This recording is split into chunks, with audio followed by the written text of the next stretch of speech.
প্রিয় দর্শক, সাধারণত দান বা অনুদান বলতে কি বোঝায়? কারো বিপদে তার হাতে নগদ কিছু টাকা তুলে দেওয়া, কিংবা একটি রিক্সা কিংবা সেলাই মেশিন কিনে দেওয়া।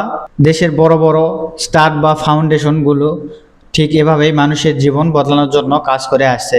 কিন্তু দেবীর দ্বারে এবার এমন এক মানবিক অর্থনীতি বা চ্যারিটি মডেলের জন্ম হয়েছে, যা বাংলাদেশের প্রচলিত দানের সংজ্ঞায় পাল্টে দিয়েছেন। সেখানে অনুদানের টাকা শেষ হয়ে যায় না, বরং সেই টাকা থেকে জন্ম নেয় নতুন টাকা, আর তৈরি হয় একের পর এক নতুন কর্মসংস্থান। প্রিয় দর্শক, স্থানীয় জনপ্রতিনিধি হিসেবে হাসনাত আবদুল্লাহর কাছে সরকারি ঐচ্ছিক তহবিলের 10 লক্ষ টাকা বরাদ্দ আসে। দেশের সাধারণ রাজনৈতিক সংস্কৃতিতে এই টাকার ভবিষ্যৎ কি হয়? জনপ্রতিনিধিরা সাধারণত 100 মানুষকে 1000 টাকা করে বিলিয়ে দিয়ে ভোটের রাজনীতিতে সংস্কয় বাহবা কুড়ান। হাসনাত আবদুল্লাহ চাইলে অনায়াসে সেই কাজটি করতে পারতেন, কিন্তু তিনি তা করেননি। এই 10 লক্ষ টাকা নগদ না বিলিয়ে দিয়ে তিনি কিনেছেন 8টি নতুন অটোরিকশা। একটি রিকশার দাম 1,25,000 টাকা। আর এই রিকশাগুলো তেল দেওয়া হয়েছে এলাকার সবচেয়ে অভাবী 8জন মানুষের হাতে। তবে চমকটা রিকশা দেওয়ার মধ্যে নয়, চমকটা হলো রিকশা দেওয়ার শর্তে। এগুলো দান বা খয়রাত হিসাবে দেওয়া হয়নি, হয়েছে একটি লেবরবিং ফান্ড বা ঘূর্ণায়মান তহবিলের অংশ হিসাবে। এই প্রজেক্টটি সামনে আসার পর স্বাভাবিকভাবেই দেশের অন্যান্য চ্যারিটি মডেলের সাথে এর একটি তুলনা চলে আসছে, বিশেষ করে বাংলাদেশের সবচেয়ে স্বচ্ছ, জনপ্রিয় এবং নির্ভরযোগ্য প্রতিষ্ঠান আজ সুন্নাহ ফাউন্ডেশনের কথা। প্রিয় দর্শক, এই ভিডিওর মূল আলোচনা যাওয়ার আগে যারা এখনো আমাদের এই চ্যানেল দেশ কতনটি সাবস্ক্রাইব করে নেয়, তারা অবশ্যই সাবস্ক্রাইব করে বেল আইকনটি বাজিয়ে রাখুন, যাতে করে পরবর্তী ভিডিও সবার আগে আপনারা পেতে পারেন। প্রিয় দর্শক, হাসনাত আবদুল্লাহর যে দানের দৃশ্যটি আপনারা দেখলেন, সেটা একটি অতুলনীয়। তার মনোভাবটা কীরকম দেখেন।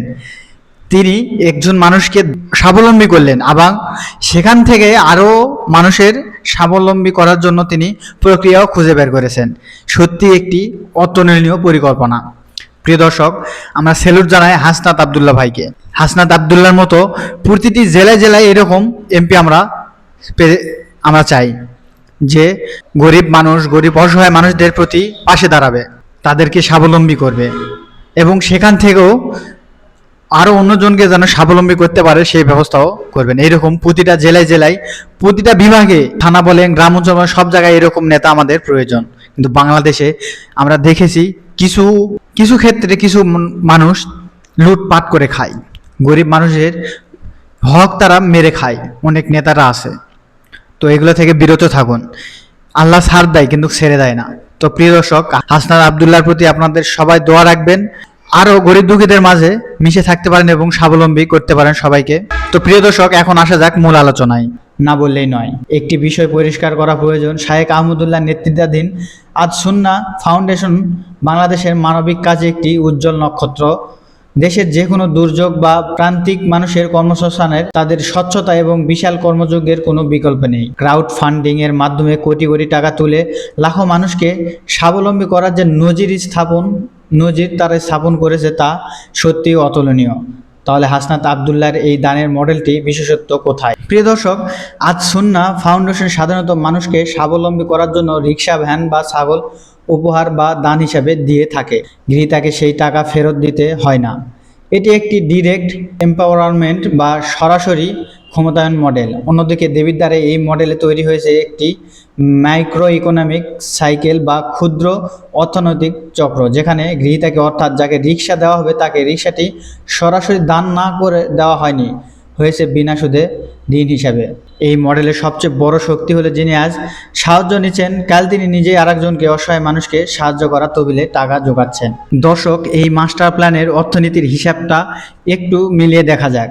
যাদেরকে এই 8টি রিক্সা দেওয়া হয়েছে, প্রশাসনের সাথে 300 টাকার স্ট্যাম্পে তাদের একটি লিখিত চুক্তি হয়েছে। শর্ত হলো, এই রিক্সাগুলো বিক্রি করা যাবে না, কাউকে ভাড়া দেওয়া যাবে না। আর সবচেয়ে গুরুত্বপূর্ণ শর্ত হলো, চালককে প্রতিদিন 100 টাকা করে প্রশাসনের কাছে জমা দিতে হবে। অর্থাৎ চালক এই রিক্সা নিজে চালাবেন এবং প্রতিদিন প্রশাসনের কাছে 100 টাকা করে জমা দেবেন। একজন চালক প্রতিদিন 100 টাকা করে দিলে 8টি রিক্সা থেকে প্রতিদিন জমা হবে 800 টাকা, মাসে জমা হবে 24,000 টাকা। হাসনাত আবদুল্লাহ স্পষ্ট জানিয়ে দিয়েছেন, এই 24,000 টাকা কারো পকেটে বা প্রশাসনের ফান্ডে অলস পড়ে থাকবে না। এই টাকা দিয়ে প্রতি মাসে এলাকার দুস্থ নারীদের কর্মসংস্থানের ব্যবস্থা করা হবে। কাউকে হয়তো সেলাই মেশিন কেনা দেওয়া হবে, কাউকে হয়তো ছোট ব্যবসার পুঁজি দেওয়া হবে। অর্থাৎ 10 লক্ষ টাকার সরকারি বরাদ্দ কেবল 8জন মানুষকেই স্বাবলম্বী করে থেমে গেল না।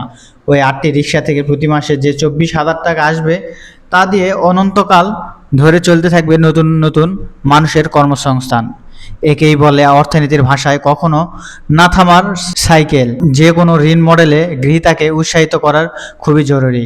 এই প্রজেক্টেও একটি দারুণ সাইকোলজিক্যাল ইনস্টেভিক বা মানসিকতাধিক পুরস্কার যোগ করা হয়েছে। প্রতিদিন 100 টাকা করে জমা দিলে 1,25,000 টাকার রিক্সার দাম শোধ করতে সময় লাগার কথা 40 মাস। কিন্তু শর্ত দেওয়া হয়েছে, যদি কোনো চালক কোনো রকম বিরতি বা ফাঁকিবাজি না করে টানা 30 মাস অর্থাৎ 90,000 টাকা কিস্তিতে ঠিকমতো টাকা দিতে পারেন, তবে বাকি 10 মাসের কিস্তি অর্থাৎ 30,000 টাকা পুরোপুরি মওকুফ হয়ে যাবে। অর্থাৎ যিনি 30 মাস সততার সাথে রিক্সা চালাবেন তিনি মাত্র 90,000 টাকায় 1,25,000 টাকার একটি নতুন রিক্সার মালিক হয়ে যাবেন। চালকদের সতর্ক করে বলা হয়েছে, 1 মাস দিলেন, পরের মাস বললেন ছেলের বিয়ে, শরীর খারাপ, এমনটা করলে কিন্তু মওকুফ করা হবে না, তখন পুরো 40 মাসের টাকায় দিতে হবে। এই একটি মাত্র শর্তের কারণে চালকরা ফাঁকিবাজি না করে নিয়মিত টাকা জমা দিতে উৎসাহিত হবেন, যা প্রজেক্টের ধারাবাহিকতাকে ধরে রাখবে। দর্শক, দেশের অনেক সময় দেখা যায় জনপ্রতিনিধিরা যখন সরকারি টাকার যখন কোনো জিনিস কিনে দেন তখন তার দাম নিয়ে নানা রকম আনাগোনা বা দুর্নীতির অভিযোগ ওঠে। 1 লক্ষ টাকার জিনিস কিনে হয়তো বিল করা হয় 1,20,000 টাকা, কিন্তু দেবিদ্বারে এখানে চরম স্বচ্ছতার প্রমাণ দেওয়া হয়েছে। সরকারি বরাদ্দের ওই 10 লাখ টাকা হাসনাত আবদুল্লাহ নিজের হাতে বা নিজের অ্যাকাউন্টে নেননি, প্রশাসনের মাধ্যমে সরাসরি রিক্সা কোম্পানিকে মেমো অনুযায়ী টাকা পরিশোধের ব্যবস্থা করা দেওয়া হয়েছে। এর ফলে কেনাকাটায় কোনো ধরনের অভ্যস্ততা কিংবা মাঝখান থেকে টাকা লোপাটের সুযোগ একদম জিরো হয়ে গেছে। দর্শক, একটি পুরনো প্রবাদ আছে, কাউকে একদিন মাছ খেতে দিলে সে একদিনের জন্য বাঁচবে, কিন্তু তাকে মাছ ধরতে শেখালে সে সারা জীবন খেয়ে বাঁচবে। রোজার ঈদে হাসনাত আবদুল্লাহ 1,000 মানুষকে 1,000 টাকা করে দিয়েছিলেন।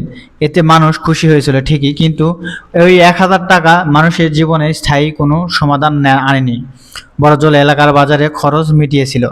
তাই এবার সস্তা জনপ্রিয়তার পথে না হেঁটে 8টি পরিবারের স্থায়ী সমাধানের পথ বেছে নেওয়া হয়েছে। শুধু মাছ ধরা শেখানো হয়নি, বরং সেই মাছ বিক্রি করে কিভাবে নতুন জাল কিনতে হয় সেই অর্থনীতিতেও শিখিয়ে দেওয়া হয়েছে।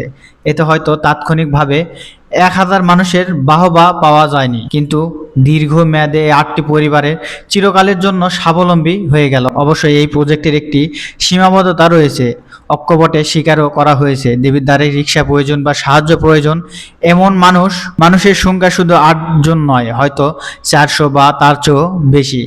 চালকদের সাথে কথা বলার সময়টি স্পষ্ট করা হয়েছে, কালকে দেবিদ্বারে 50 লাখ টাকা দিলেও অভাবী মানুষ বাকি থাকবে।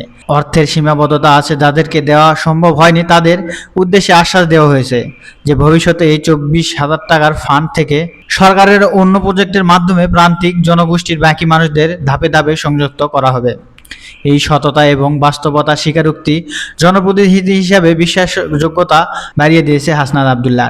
দর্শক, এই প্রজেক্টের সবচেয়ে সুন্দর দিকটি হলো একটি মানুষের আত্মসম্মান বোধকে জাগিয়ে তুলেছে। চালকের উদ্দেশ্যে একটি সাধারণ বার্তা দেওয়া হয়েছে, রিক্সা ফ্রি আনা হয়নি, রিক্সা টাকা দিয়ে আনা হয়েছে।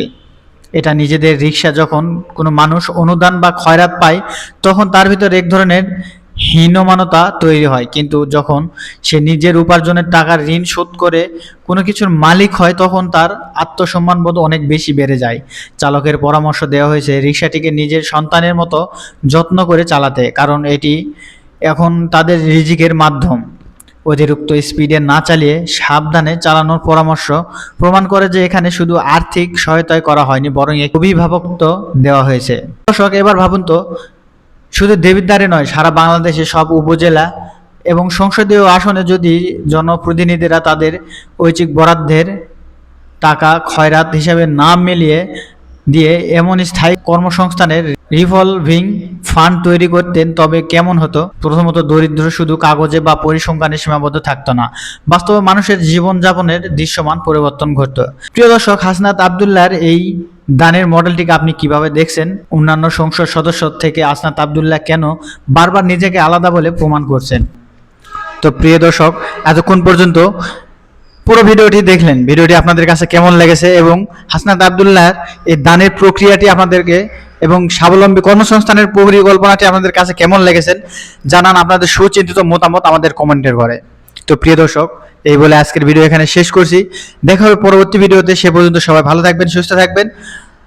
সকলকে ধন্যবাদ। আসসালামু আলাইকুম ওয়া রাহমাতুল্লাহ।